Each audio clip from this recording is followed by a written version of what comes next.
Hi all, welcome to football arena. നിരാശാജനകമായ ഒരു തുടക്കമാണ് കരുത്തരായ സ്പെയിനിന് ഇത്തവണ ലഭിച്ചിട്ടുള്ളത്. വേൾഡ് കപ്പിലെ കുഞ്ഞൻ രാജ്യങ്ങളിൽ ഒന്നായ കേപ്പ് വെർദെ എന്ന രാജ്യത്തോട് ഗോൾ രഹിത സമനില അവർക്ക് വഴങ്ങേണ്ടി വന്നിരുന്നു. എന്നാൽ ഇതൊന്നും സ്പാനിഷ് ജേർണലിസ്റ്റായ പാക്കോ ഗോൺസാലസിനെ ഇപ്പോൾ അലട്ടുന്നില്ല. കോപ്പെ എന്ന മാധ്യമത്തിൻ്റെ പ്രമുഖ മാധ്യമ പ്രവർത്തകനാണ് പാക്കോ ഗോൺസാലസ്. അദ്ദേഹം അർജന്റീനയെക്കുറിച്ചാണ് സംസാരിച്ചിട്ടുള്ളത്. അതായത് സ്പെയിനിന് അർജന്റീനയെ ലഭിച്ചു കഴിഞ്ഞാൽ അർജന്റീനയെ തകർത്തെറിയാൻ സ്പെയിനിന് കഴിയും.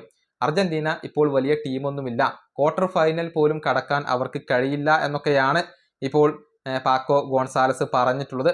അദ്ദേഹത്തിൻ്റെ വാക്കുകൾ ഇങ്ങനെയാണ്: സ്പെയിൻ അർജന്റീനയെ നേരിടുകയാണെങ്കിൽ അവർ അർജന്റീനയെ തകർത്ത് തരിപ്പണമാക്കും. ഈ വേൾഡ് കപ്പിൽ അർജന്റീനയ്ക്ക് ഒരു നിലവാരവുമില്ല, അവർ ക്വാർട്ടർ ഫൈനലിൽ പോലും എത്തില്ല. ഇതാണ് പാക്കോ ഗോൺസാലസ് പറഞ്ഞിട്ടുള്ളത്. അർജന്റീനയെ വളരെയധികം താഴ്ത്തിക്കൊണ്ടാണ് അദ്ദേഹം സംസാരിച്ചിട്ടുള്ളത്. ഏതായാലും വേൾഡ് കപ്പിലെ കിരീട ഫേവറേറ്റുകളിൽ ഒന്നാണ് അർജന്റീനയും സ്പെയിനും ഒക്കെ. പക്ഷെ അതിനോട് നീതി പുലർത്താൻ ആദ്യത്തെ മത്സരത്തിൽ സ്പെയിനിന് കഴിഞ്ഞിട്ടില്ല.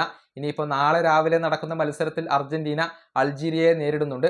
കിരീട ഫേവറേറ്റുകൾ എന്ന ആ പേരിനോട് അർജന്റീന നാളെ നീതി പുലർത്തുമോ എന്നുള്ളതാണ് ആരാധകർക്ക് അറിയേണ്ടത്. ഈ വീഡിയോ അവസാനിപ്പിക്കുന്നു. അടുത്ത ടീമായി വീണ്ടും കാണാം.